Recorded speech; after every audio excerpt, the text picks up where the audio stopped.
కరీంనగర్ లో ఒకే ఇంట్లో 40 ఓట్లు. నిజామాబాద్ లో ఓటర్లుగా మహారాష్ట్ర వాసులు ఎంత మందికి 2 ఓట్లు ఉన్నాయో లెక్కేలేదు. 8 మంది బీజేపీ ఎంపీల గెలుపుపై సందేహాలు ఉన్నాయి. నిజామాబాద్ లో ఇక ఇది బీజేపీ చేసే కథ. ఇక దేశం కోసం ధర్మం కోసం అని చెప్పుకుంటూ దేశాన్ని ధర్మాన్ని సర్వ నాశనం పట్టిస్తున్నారు. వాళ్ళ గెలుపుకు అక్కడ అవకాశం లేని సందర్భం లోపల ఎన్ని ఎత్తుగడలైనా వేస్తారు. రానున్న రోజుల లోపల ఇంకెన్ని ఎత్తుగడలైనా ఎంత మోసం అన్న చేస్తారు అధికారంలోకి రావడానికి. దాన్ని బట్టబయలు చేసే పని కాంగ్రెస్ పార్టీ ముందరేసుకున్నది. రాహుల్ గాంధీ అదే పని చేస్తా ఉన్నాడు. ఇక్కడ మహేష్ గౌడ్ కూడా అదే పని చేస్తా ఉన్నాడు.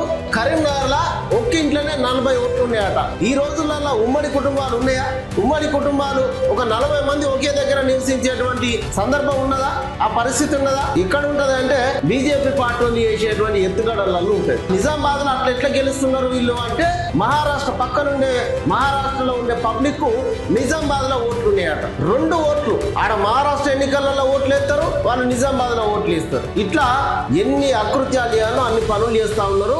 దాన్ని బట్టబయలు చేసే పని కాంగ్రెస్ పార్టీ ముందరేసుకున్నది. మీరు గెలిచిందంతా కూడా దొంగ ఓట్లతోటే, ఓటు చోరీతోటే మీరు అధికారంలోకి వస్తున్నారు అని స్పష్టం చేసిండు. రాష్ట్రం మొత్తం తిరుగుకుంటా ఇక్కడ కాంగ్రెస్ పార్టీ చెప్తున్నది, దేశం మొత్తం తిరుగుకుంటా రాహుల్ గాంధీ చెప్తున్నాడు. వాళ్ళ బండారం బట్టబయలు చేసేటువంటి పని ముందరేసుకున్నది కాంగ్రెస్ పార్టీ.